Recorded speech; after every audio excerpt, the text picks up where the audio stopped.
ಇನ್ನು ಧ್ರುವ ನಾರಾಯಣ್ ಅವರ ನಿಧನಕ್ಕೆ ಮಾಜಿ ಡಿಸಿಎಂ ಜಿ ಪರಮೇಶ್ವರ್ ಕೂಡ ಸಂತಾಪವನ್ನು ಸೂಚಿಸಿದ್ದಾರೆ. ತುಮಕೂರಿನಲ್ಲಿ ಮಾತನಾಡಿದ ಅವರು, ನಮ್ಮೆಲ್ಲರ ಆತ್ಮೀಯ ಸ್ನೇಹಿತ ಧ್ರುವ ನಾರಾಯಣ್ ಸಾವು ದುಃಖ ತಂದಿದೆ.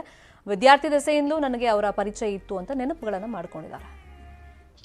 ನಮ್ಮೆಲ್ಲರಿಗೂ ಬಹಳ ನೋವಾಗಿದೆ, ದುಃಖ ಆಗಿದೆ. ವಿಶೇಷವಾಗಿ ನನಗೆ ನನ್ನ ಜೊತೆಯಲ್ಲಿ ಬಹಳ ವರ್ಷಗಳು ಇದ್ದಂಥವರು. ವಿದ್ಯಾರ್ಥಿ ದೆಸೆಯಿಂದನೂ ಕೂಡ ನನಗೆ ಅವರ ಪರಿಚಯ ಇತ್ತು. ಅವರು ರಾಜಕೀಯಕ್ಕೆ ಬಂದು ಶಾಸಕರಾಗಿ ಕೇವಲ ಒಂದೇ ಒಂದು ಓಟ್ನಲ್ಲಿ ಗೆದ್ದು ಒಂದು ರೀತಿಯಲ್ಲಿ ಇತಿಹಾಸವನ್ನು ಸೃಷ್ಟಿ ಮಾಡಿದರು. ಆನಂತರ ಸಂಸದರಾಗಿ 2 ಬಾರಿ ಸಂಸದರಾಗಿ ಬಹಳ ಉತ್ತಮವಾದಂಥ ಕೆಲಸಗಳನ್ನ ಅವರ ಕ್ಷೇತ್ರದಲ್ಲಿ ಮಾಡಿದ್ದಾರೆ. ಇಂಥವರು ಸಿಕ್ಕೋದು ಬಹಳ ವಿರಳ. ಅವರ ಆತ್ಮಕ್ಕೆ ಶಾಂತಿಯನ್ನು ಕೋರ್ತೇನೆ.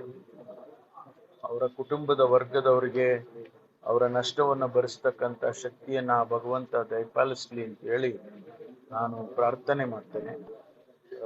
ಇವತ್ತು ಅದಕ್ಕಾಗಿ ನಾವೆಲ್ಲರೂ ಕೂಡ ಮೈಸೂರಿಗೆ ಹೋಗಿ ಅವರ ಅಂತಿಮ